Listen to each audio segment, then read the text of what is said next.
नमस्कार मित्रों, मैं हूं ओंकार जी और स्वागत करता हूं आप सभी का अपने चैनल ज्ञान धारा 108 सी में, जिसका पहला एपिसोड है महर्षि कोचिंग।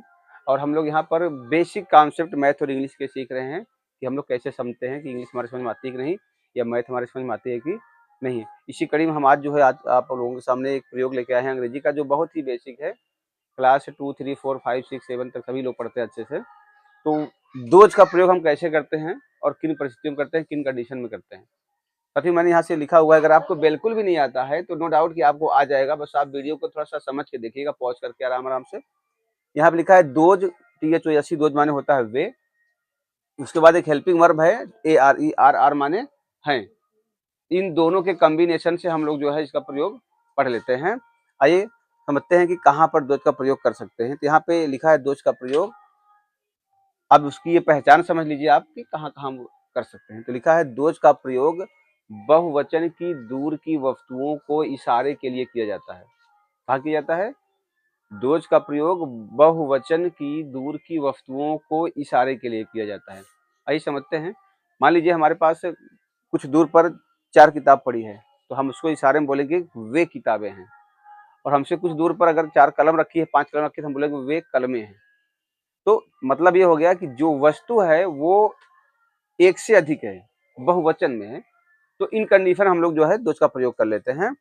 इसका ये फार्मूला देखिए यहाँ पे कैसे बना हुआ है। फार्मूला है, पहले दोज रहेगा, फिर आर रहेगा, फिर उस वस्तु को आप संज्ञा भी कह सकते हो, वस्तु भी कह सकते हैं और नाम भी कह सकते हैं।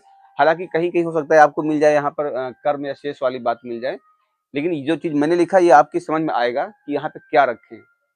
वो आपको वाक्य में मिल जाएगा। वाक्य में एक वस्तु का नाम मिलेगा तो आपको डाउट नहीं होगा कि हमें वस्तु या नाम रखना है किसी चीज का, जो नाम वाक्य में दिया हुआ है। तो ऐसे समझिए कि पहले दोज, फिर आर, फिर यहाँ पे वस्तु या उसका संज्ञा। एक एग्जाम्पल लेके समझ लेते हैं आराम से। यहाँ पे एग्जाम्पल है, वे गाय हैं। अब देखिए इशारे में कह रहा है कि वे गाय हैं।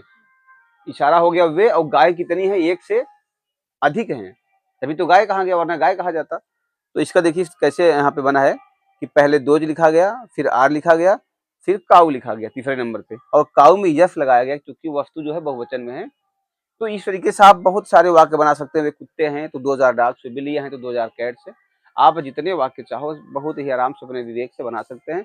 आइए थोड़ा, ये तो हो गया किताब की बात, हो गई। थोड़ा सा आइए हम प्रैक्टिकल की बात करते हैं। भौतिक जीवन कैसे सीखेंगे। अगर हमारी इच्छा है कि हम लोग इसको ऐसे ही सीखें बिना कॉपी के, तो आप ऐसे करिए, हाथ को ऐसे बनाइए।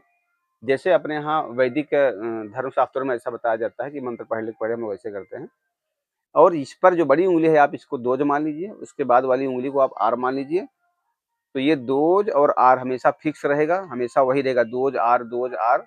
ये तीसरी उंगली छोटी वाली जिसको आप कनिष्ठिका कहते हैं, इस पर जो है आप कुछ भी बोल सकते हैं, किसी वस्तु का नाम बोल सकते हैं। और ये बदलते रहिए आप इसको बार बार। मैं आपको करके एक बार दिखाता हूँ, समझिएगा आप लोग जो है। जैसे those are apples, those are balls, those are cats, those are dogs, those are elephants, those are fishes.